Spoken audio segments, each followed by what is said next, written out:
नमस्कार विद्यार्थी मित्रांनो, आरव्हीडी अकॅडमी या आपल्या आवडत्या यूट्यूब चॅनलमध्ये सर्वांचे स्वागत आहे। विद्यार्थी मित्रांनो, आजच्या व्हिडिओमध्ये आपण जिल्हा न्यायालय भरती अतिसंभाव्य पेपर घेतलेला आहे। हा पेपर शिपाई आणि हमाल या पदासाठी अत्यंत संभाव्य पेपर आहे। हा पेपर सर्वांनी शेवटपर्यंत सोडवायचा आहे। व्हिडिओ आवडल्यास व्हिडिओला लाईक आणि चॅनलला सबस्क्राईब करायचं आहे, कारण तुम्हाला अशी महत्त्वपूर्ण व्हिडिओज नक्कीच बघावयास मिळतील। आणि विद्यार्थी मित्रांनो, जिल्हा न्यायालय भरतीसाठी आपल्याकडे एक अतिसंभाव्य प्रश्नसंच अवेलेबल आहे। त्याची किंमत फक्त 99 रुपये आहे। त्यामध्ये आपण अत्यंत महत्त्वाचे क्वालिटी वाईज क्वेश्चन्स ॲड केलेले आहेत। ते सर्वांनी ई बुक घ्यायचं आहे। 99 22 64 81 29 या मोबाईल क्रमांक फक्त 99 रुपये पे करून तुम्ही ते अतिसंभाव्य प्रश्नसंच घेऊ शकता। तर आपल्या व्हिडिओला सुरुवात करूया। तर या ठिकाणी प्रश्न क्रमांक पहिला आहे, ग्रामसभा बोलवण्याची जबाबदारी खालीलपैकी कोणाची असते? ग्रामसभा बोलवण्याची जबाबदारी खालीलपैकी कोणाची असते? तर विद्यार्थी मित्रांनो, ग्रामसभा बोलवण्याची जबाबदारी सरपंच यांची असते। प्रश्न क्रमांक दुसरा पाहूयात, इंडियन इंडिपेंडेंट लीग यांची स्थापना खालीलपैकी कोणी केली होती? इंडियन इंडिपेंडेंट लीग यांची स्थापना खालीलपैकी कोणी केली होती? तर विद्यार्थी मित्रांनो, इंडियन इंडिपेंडेंट लीग यांची स्थापना रासबिहारी बोस यांनी ती केलेली आहे। प्रश्न क्रमांक तिसरा पाहूयात, राष्ट्रगोफ्तार हे वर्तमानपत्र खालीलपैकी कोणी सुरू केले होते? राष्ट्रगोफ्तार हे वर्तमानपत्र खालीलपैकी कोणी सुरू केलेलं वर्तमानपत्र आहे? तर विद्यार्थी मित्रांनो, राष्ट्रगोफ्तार हे वर्तमानपत्र दादाभाई नेरोजी यांनी सुरू केलेलं ते एक वर्तमानपत्र आहे। प्रश्न क्रमांक चौथा पाहूयात, चौदार तळे सत्याग्रह खालीलपैकी कोणी केला होता? चौदार तळे सत्याग्रह खालीलपैकी कोणी केलेला सत्याग्रह आहे? तर विद्यार्थी मित्रांनो, या ठिकाणी ऑप्शन क्रमांक 3 आहे, डॉक्टर बाबासाहेब आंबेडकर यांनी चौदार तळे हा सत्याग्रह केला होता। प्रश्न क्रमांक 5 पाहूयात, निवडणूक आयुक्तांची नेमणूक खालीलपैकी कोण करतात? निवडणूक आयुक्तांची नेमणूक करण्याचे अधिकार खालीलपैकी कोणाला आहेत? तर या ठिकाणी ऑप्शन क्रमांक 2 आहेत, निवडणूक आयुक्तांची नेमणूक करण्याचे अधिकार हे राष्ट्रपती यांना आहेत। प्रश्न क्रमांक 6 पाहूयात, ग्राहक संरक्षण कायदा कोणत्या वर्षीचा कायदा आहे? ग्राहक संरक्षण कायदा हा कायदा कोणत्या वर्षीचा कायदा आहे? तर विद्यार्थी मित्रांनो, ग्राहक संरक्षण कायदा हा सन 1986 चा तो कायदा आहे। प्रश्न क्रमांक 7 पाहूयात, गोदावरी आणि प्रवरा या नद्यांचा संगम खालीलपैकी कोणत्या एका ठिकाणी होतो? गोदावरी आणि प्रवरा या नद्यांचा संगम खालीलपैकी कोणत्या एका ठिकाणी होतो? तर विद्यार्थी मित्रांनो, ऑप्शन क्रमांक 1 आहे, गोदावरी आणि प्रवरा यांचा संगम टोकी या ठिकाणी होतो। प्रश्न क्रमांक 8 पाहूयात, कृष्णा नदीचा उगम खालीलपैकी कोणत्या एका ठिकाणी होतो? कृष्णा या नदीचा उगम खालीलपैकी कोणत्या एका ठिकाणी होतो? तर या ठिकाणी ऑप्शन क्रमांक 3 आहे, महाबळेश्वर जिल्हा सातारा या ठिकाणी कृष्णा या नदीचा उगम होतो। प्रश्न क्रमांक 9 पाहूयात, चंद्रकांत मांढरे हे कलासंग्रह खालीलपैकी कोणत्या एका शहरामध्ये आहे? चंद्रकांत मांढरे हे कलासंग्रह खालीलपैकी कोणत्या एका शहरामध्ये आहे? तर विद्यार्थी मित्रांनो, ऑप्शन क्रमांक 3 आहे, चंद्रकांत मांढरे हे कलासंग्रह कोल्हापूर या शहरामध्ये आहे। प्रश्न क्रमांक 10 पाहूयात, वाऱ्याचा वेग मोजण्याचे परिमाण खालीलपैकी कोणता आहे? वाऱ्याचा वेग मोजण्याचं परिमाण खालीलपैकी कोणता आहे? तर या ठिकाणी ऑप्शन क्रमांक 3 आहे, ॲनेमोमीटर या एककामध्ये वाऱ्याचा वेग हा मोजला जातो। प्रश्न क्रमांक 11 पाहूयात, बंगालची फाळणी कोणत्या गव्हर्नर जनरलने केली होती? बंगालची फाळणी खालीलपैकी कोणत्या गव्हर्नर जनरलने केलेली आहे? तर विद्यार्थी मित्रांनो, ऑप्शन क्रमांक 2 आहे, लॉर्ड कर्झन या गव्हर्नर जनरलने सन 1905 मध्ये बंगालची फाळणी ही केली होती। प्रश्न क्रमांक 12 पाहूयात, होम रूल लीगची स्थापना खालीलपैकी कोणत्या ठिकाणी आणि केव्हा झाली होती? होम रूल लीगची स्थापना केव्हा आणि कोणत्या वर्षी झालेली आहे? तर या ठिकाणी ऑप्शन क्रमांक 3 आहे, आड्यार या ठिकाणी सन 1916 मध्ये होम रूल लीगची स्थापना ही झालेली आहे। प्रश्न क्रमांक 13 पाहूयात, सत्यशोधक समाज यांची स्थापना महात्मा ज्योतिबा फुले यांनी कोणत्या वर्षी केली होती? सत्यशोधक समाज यांची स्थापना महात्मा ज्योतिबा फुले यांनी खालीलपैकी कोणत्या वर्षी केलेली आहे? तर विद्यार्थी मित्रांनो ऑप्शन क्रमांक 2 सन 1873 मध्ये सत्यशोधक समाज यांची स्थापना महात्मा ज्योतिबा फुले यांनी केलेली आहे. प्रश्न क्रमांक 14 जागतिक आरोग्य संघटनेचं मुख्यालय कोणत्या एका ठिकाणी आहे? जागतिक आरोग्य संघटना म्हणजेच WHO यांची संघटनेची स्थापना खालीलपैकी कोणत्या एका ठिकाणी यांचं मुख्यालय आहे? तर विद्यार्थी मित्रांनो जागतिक आरोग्य संघटनेचं मुख्यालय जिनिव्हा या ठिकाणी आहे. प्रश्न क्रमांक 15 पाहूयात. जागतिक आरोग्य दिन खालीलपैकी कोणत्या एका तारखेला असतो? जागतिक आरोग्य दिन खालीलपैकी कोणत्या एका तारखेला असतो? तर विद्यार्थी मित्रांनो 7 एप्रिल या दिवशी जागतिक आरोग्य दिवस असतो. प्रश्न क्रमांक 16 पाहूयात. राज्यसभेचे पदसिद्ध सभापती खालीलपैकी कोण असतात? राज्यसभेचे पदसिद्ध सभापती खालीलपैकी कोण असतात? तर या ठिकाणी ऑप्शन क्रमांक उपराष्ट्रपती हे राज्यसभेचे सभापती असतात. प्रश्न क्रमांक 17 पाहूयात. ग्रामपंचायतीचा सचिव खालीलपैकी कोण असतो? ग्रामपंचायतीचा सचिव खालीलपैकी कोण असतो? तर विद्यार्थी मित्रांनो ग्रामसेवक हा ग्रामपंचायतीचा सचिव असतो. प्रश्न क्रमांक 18 पाहूयात. हेमलकसा हे स्थळ खालीलपैकी कोणत्या एका जिल्ह्यामध्ये आहे? हेमलकसा हे स्थळ खालीलपैकी कोणत्या एका ठिकाणी आहे? तर विद्यार्थी मित्रांनो या ठिकाणी ऑप्शन क्रमांक 4 आहे. हेमलकसा हे स्थळ गडचिरोली या जिल्ह्यामधलं ते स्थळ आहे. प्रश्न क्रमांक 19 महाराष्ट्र गुप्तवार्ता प्रबोधिनी खालीलपैकी कोणत्या एका शहरामध्ये आहे? महाराष्ट्र गुप्तवार्ता प्रबोधिनी खालीलपैकी कोणत्या एका शहरामध्ये आहे?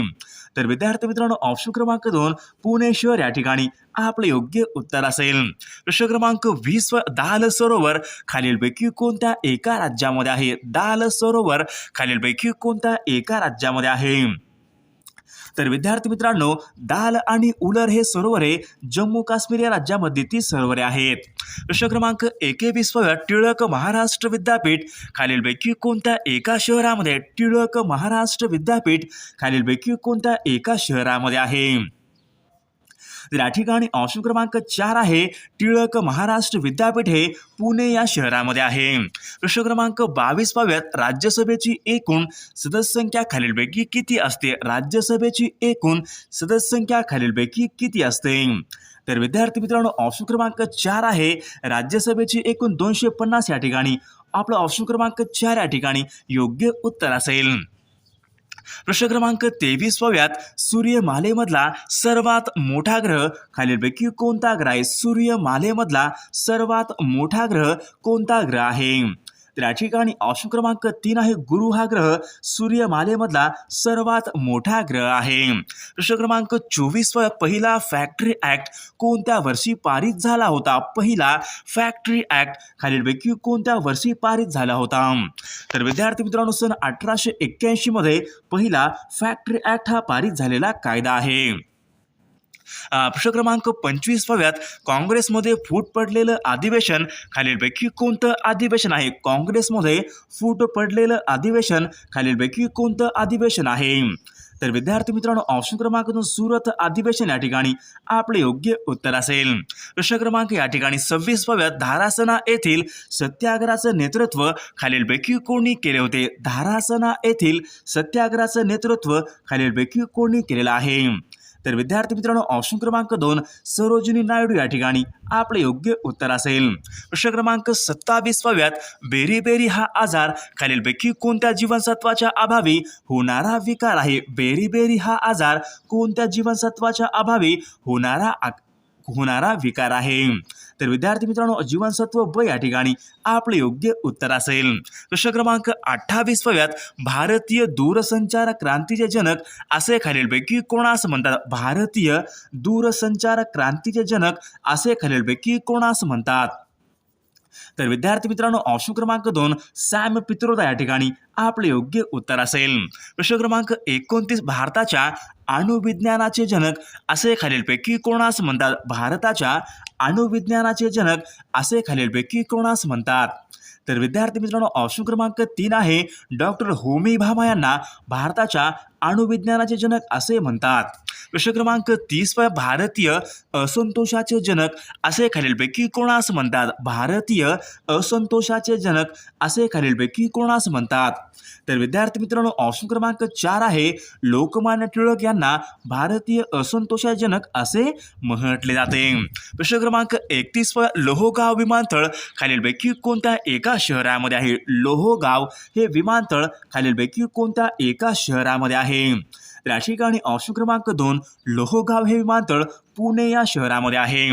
पुढचा प्रश्न क्रमांक 1 नंदुरबार हा जिल्हा खालीलपैकी कोणत्या प्रशासकीय विभागामध्ये येणारा जिल्हा आहे? नंदुरबार हा जिल्हा कोणत्या प्रशासकीय विभागामध्ये येणारा जिल्हा आहे? तर विद्यार्थी मित्रांनो ऑप्शन क्रमांक 3 आहे नंदुरबार हा जिल्हा नाशिक या प्रशासकीय विभागामध्ये येणारा तो एक महत्त्वपूर्ण जिल्हा आहे. प्रश्न क्रमांक सर्वात जास्त किनारपट्टी लाभलेला जिल्हा कोणता आहे? सर्वात जास्त किनारपट्टी लाभलेला जिल्हा कोणता एक जिल्हा आहे? तर विद्यार्थी मित्रांनो रत्नागिरी या जिल्ह्याला सर्वात जास्त किनारपट्टी ही लाभलेली आहे. प्रश्न क्रमांक 3 पाहूयात कृष्णा आणि वारणा यांचा संगम हरिपूर या ठिकाणी होतो. तर हरिपूर हे ठिकाण खालीलपैकी कोणत्या एका जिल्ह्यामध्ये? कृष्णा आणि वारणा यांचा संगम कुठे होतो? हरिपूर या ठिकाणी होतो. तर हे हरिपूर हे ठिकाण कोणत्या एका जिल्ह्यामध्ये आहे? तर विद्यार्थी मित्रांनो हरिपूर हे ठिकाण सांगली या जिल्ह्यामधलं ते ठिकाण आहे. प्रश्न क्रमांक 4 सरिस्का हे अभयारण्य खालीलपैकी कोणत्या एका राज्यामध्ये आहे? सरिस्का हे अभयारण्य खालीलपैकी कोणत्या एका राज्यामध्ये आहे? तर या ठिकाणी ऑप्शन क्रमांक 4 आहे सरिस्का हे अभयारण्य राजस्थान या राज्यामध्ये आहे. प्रश्न क्रमांक 5 लखनौ हे शहर खालीलपैकी कोणत्या नदीच्या काठी आहे? लखनौ हे शहर खालीलपैकी कोणत्या नदीच्या काठी आहे? तर विद्यार्थी मित्रांनो लखनौ हे शहर गोमती या नदीच्या काठावर आहे. प्रश्न क्रमांक 6 पाहूयात मयुराक्षी हा भारतामधला एक महत्त्वाचा प्रकल्प कोणत्या एका राज्यामध्ये आहे? मयुराक्षी हा भारतामधला एक महत्त्वाचा प्रकल्प खालीलपैकी कोणत्या एका राज्यामध्ये आहे? तर विद्यार्थी मित्रांनो मयुराक्षी हा प्रकल्प पश्चिम बंगाल या राज्यामधला तो प्रकल्प आहे. प्रश्न क्रमांक 7 पाहूयात जमशेदपूर हे औद्योगिक शहर कोणत्या नदीच्या काठावर आहे? जमशेदपूर हे औद्योगिक शहर कोणत्या नदीच्या काठावर आहे? तर विद्यार्थी मित्रांनो जमशेदपूर हे औद्योगिक शहर सुवर्णरेखा या नदीच्या काठावर आहे. प्रश्न क्रमांक 8 पाहूयात महाराष्ट्रामध्ये सर्वात जास्त क्षेत्र असलेली मृदा खालीलपैकी कोणती आहे? महाराष्ट्र राज्यामध्ये सर्वात जास्त क्षेत्र असलेली मृदा खालीलपैकी कोणती मृदा आहे? तर विद्यार्थी मित्रांनो ऑप्शन क्रमांक 2 रेगूर मृदा महाराष्ट्रामध्ये सर्वात जास्त क्षेत्र असलेली मृदा आहे. प्रश्न क्रमांक 9 वाघासाठी प्रसिद्ध असलेले कान्हा नॅशनल पार्क खालीलपैकी कोणत्या एका राज्यामध्ये? वाघांसाठी प्रसिद्ध असलेले कान्हा हे नॅशनल पार्क खालीलपैकी कोणत्या एका राज्यामध्ये आहे? तर विद्यार्थी मित्रांनो कान्हा हे नॅशनल पार्क मध्य प्रदेश या राज्यामध्ये आहे. प्रश्न क्रमांक 10 काकरापारा हा अणु ऊर्जा प्रकल्प खालीलपैकी कोणत्या एका राज्यामध्ये? काकरापारा हा अणु ऊर्जा प्रकल्प खालीलपैकी कोणत्या एका राज्यामध्ये आहे? तर विद्यार्थी मित्रांनो काकरापारा हा अणु ऊर्जा प्रकल्प गुजरात या राज्यामध्ये आहे. प्रश्न क्रमांक 11 पंचतंत्र हे पुस्तक खालीलपैकी कोणी लिहिलेलं पुस्तक आहे? पंचतंत्र हे पुस्तक कोणी लिहिलेलं पुस्तक आहे? तर विद्यार्थी मित्रांनो पंचतंत्र या नावाचं पुस्तक हे विष्णू शर्मा यांनी ते लिहिलेलं पुस्तक आहे. प्रश्न क्रमांक 12 डांटे हा जगप्रसिद्ध महाकवी खालीलपैकी कोणत्या भाषेशी संबंधित आहे? डांटे हा कवी खालीलपैकी कोणत्या भाषेशी संबंधित आहे? तर विद्यार्थी मित्रांनो डांटे हा जगप्रसिद्ध महाकवी इटालियन या भाषेशी तो संबंधित आहे. प्रश्न क्रमांक 13 पाहूयात ब्लास्ट हा रोग खालीलपैकी कोणत्या पिकावर पडणारा रोग आहे? ब्लास्ट हा रोग कोणत्या पिकावर पडणारा रोग आहे? तर विद्यार्थी मित्रांनो ऑप्शन क्रमांक 2 आहे ब्लास्ट हा तांदूळ या पिकावर पडणारा तो रोग आहे. प्रश्न क्रमांक 14 अग्निजन्य या खडकापासून खालीलपैकी कोणती मृदा ही तयार होत असते? अग्निजन्य या खडकापासून तयार होणारी मृदा खालीलपैकी कोणती मृदा आहे? तर या ठिकाणी ऑप्शन क्रमांक 1 रेगूर मृदा या ठिकाणी आपलं योग्य उत्तर असेल. प्रश्न क्रमांक 15 भुईमुगाच्या उत्पादनामध्ये प्रथम क्रमांक कोणत्या एका राज्याचा लागतो? भुईमुगाच्या उत्पादनामध्ये प्रथम क्रमांक कोणत्या एका राज्याचा लागतो? तर भुईमुगाच्या उत्पादनामध्ये गुजरात राज्याचा प्रथम क्रमांक लागतो। प्रश्न क्रमांक 16, गुलमर्ग सोनमर्ग ही थंड हवेची ठिकाणे खालीलपैकी कोणत्या एका राज्यामध्ये गुलमर्ग सोनमर्ग ही थंड हवेची ठिकाणे कोणत्या एका राज्यामध्ये आहेत? तर विद्यार्थी मित्रांनो ऑप्शन क्रमांक 1 आहे जम्मू काश्मीर या राज्यामध्ये सोनमर्ग गुलमर्ग ही थंड हवेची ठिकाणे आहेत। पुढचा प्रश्न मांजरा ही नदी खालीलपैकी कोणत्या जिल्ह्यामध्ये उगम पावते? मांजरा ही नदी कोणत्या एका जिल्ह्यामध्ये उगम पावते? तर विद्यार्थी मित्रांनो मांजरा ही नदी बीड या जिल्ह्यामध्ये उगम पावते। प्रश्न क्रमांक 18, दूधगंगा या प्रकल्पाचा फायदा होणारा जिल्हा खालीलपैकी कोणता आहे? दूधगंगा या प्रकल्पाचा फायदा होणारा जिल्हा खालीलपैकी कोणता जिल्हा आहे? तर विद्यार्थी मित्रांनो दूधगंगा हा प्रकल्प कोल्हापूर जिल्ह्या ठिकाणी आपले योग्य उत्तर असेल। प्रश्न क्रमांक 19 पाहूयात, उत्तर आफ्रिकेमधला वाळवंटी प्रदेश खालीलपैकी कोणता आहे? उत्तर आफ्रिकेमधला वाळवंटी प्रदेश खालीलपैकी कोणता आहे? तर या ठिकाणी ऑप्शन क्रमांक 1 सहारा वाळवंट या ठिकाणी आपले योग्य उत्तर असेल। प्रश्न क्रमांक 20, रूरकेला लोहपोलाद कारखाना खालीलपैकी कोणत्या एका राज्यामध्ये रूरकेला लोहपोलाद कारखाना कोणत्या एका राज्यामध्ये आहे? तर विद्यार्थी मित्रांनो रूरकेला हा लोहपोलाद कारखाना ओरिसा या राज्यामध्ये आहे। प्रश्न क्रमांक 21, भारतीय राज्यघटनेमध्ये समानतेचा अधिकार कोणत्या कलमाच्या अंतर्गत देण्यात आलेला आहे? भारतीय राज्यघटनेमध्ये समानतेचा अधिकार कोणत्या कलमाच्या अंतर्गत देण्यात आलेला आहे? तर विद्यार्थी मित्रांनो कलम 14 ते 18 मध्ये समानतेचा अधिकार हा देण्यात आलेला आहे। प्रश्न क्रमांक काचेला गडद निळा रंग देण्यासाठी खालीलपैकी कोणते ऑक्साईड वापरतात? काचेला गडद निळा रंग देण्यासाठी कोणते ऑक्साईड वापरतात? तर विद्यार्थी मित्रांनो काचेला गडद निळा रंग देण्यासाठी कोबाल्ट ऑक्साईड ऑप्शन क्रमांक 2 या ठिकाणी आपले योग्य उत्तर असेल। प्रश्न क्रमांक 23 पाहूयात, हवेमध्ये कार्बन डायऑक्साईडचे प्रमाण खालीलपैकी किती आहे? हवेमध्ये कार्बन डायऑक्साईडचे प्रमाण खालीलपैकी किती टक्के आहे? तर विद्यार्थी मित्रांनो ऑप्शन क्रमांक 2 0.03 या ठिकाणी आपले योग्य उत्तर असेल। प्रश्न क्रमांक 24 पाहूयात, खालीलपैकी कोणत्या एका सर्वात जास्त द्रवणांक आहे? खालीलपैकी कोणत्या एका पदार्थाचा सर्वात जास्त द्रवणांक आहे? तर विद्यार्थी मित्रांनो ऑप्शन क्रमांक 2 आहे पारा या ठिकाणी सर्वात जास्त द्रवणांक आहे। प्रश्न क्रमांक 25, मानवी चेहऱ्यामध्ये हाडांची एकूण संख्या खालीलपैकी किती असते? मानवी चेहऱ्यामध्ये हाडांची एकूण संख्या खालीलपैकी किती असते? तर विद्यार्थी मित्रांनो हाडांची एकूण संख्या चेहऱ्यामध्ये 14 या ठिकाणी आपले योग्य उत्तर असेल। प्रश्न क्रमांक 26 पाहूयात, भारतीय राज्यघटनेचं कोणतं एक कलम आहे जे कलम जीविताची हमी देते? भारतीय राज्यघटनेमध्ये असं एक कोणतं कलम आहे जे जीविताची हमी देते? तर विद्यार्थी मित्रांनो या ठिकाणी ऑप्शन क्रमांक 3 आहे कलम 21 या ठिकाणी आपले योग्य उत्तर असेल। प्रश्न क्रमांक 27, भारतीय राज्यघटनेच्या पंचायत राज हा विषय कोणत्या भागामध्ये? पंचायत राज हा विषय खालीलपैकी कोणत्या भागामध्ये आहे? तर विद्यार्थी मित्रांनो पंचायत राज हा विषय भाग 9 मध्ये तो समाविष्ट करण्यात आलेला आहे।